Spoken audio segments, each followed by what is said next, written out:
Drone y'ingabo z'u Rwanda yakoze impanuka ikomeretsa abanyeshuri.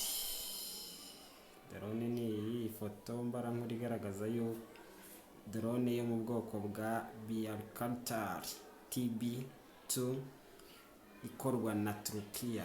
Ingabo z'u Rwanda ntizatangaje ubwoko bwa drone yakoze impanuka. Umunyamakuru yitwa Didier Bikorimana. Inkuru yatangajwe kuri 17 z'ukwa 9 2025 saa 10:59 za mu gitondo kuri GMT, saa 12:59 zo mu Rwanda.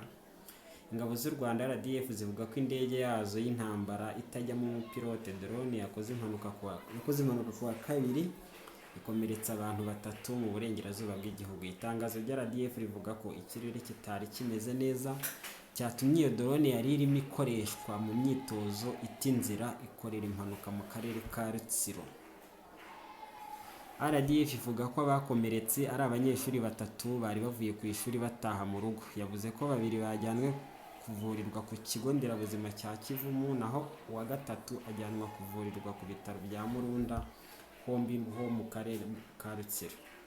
RDF ntiyatangaje ubwoko bw'iyo drone yakoze impanuka saa 7:40 z'amanywa. Nibwo bwa mbere igisirikare cy'u Rwanda gitangaje ko drone yacu yakoze impanuka ku butaka bw'u Rwanda. Urubuga rwa mafoto rw'ingabo z'u Rwanda rutangaza ko muri Nyakanga mu mwaka wa 2016 aribwo abategetsi bo mu nzego z'umutekano batangiye gukora amahugurwa ku izanwa rya drone mu kirere cy'u Rwanda. RDF ivuga ko yihanganishije imiryango y'abo bana bakomeretse kandi ko ibabajwe n'ibibazo byatewe n'iyi mpanuka. Ingabo z'u Rwanda zongeyeho ko ziri gufatanya n'inzego z'ubuyobozi bw'ibanze hamwe n'abaganga kugira ngo abo bana bari kwa muganga bahabwe ubuvuzi bukwiye. RDF yavuze ko itanga ubufasha bukenewe haba ku bana no ku miryango yabo.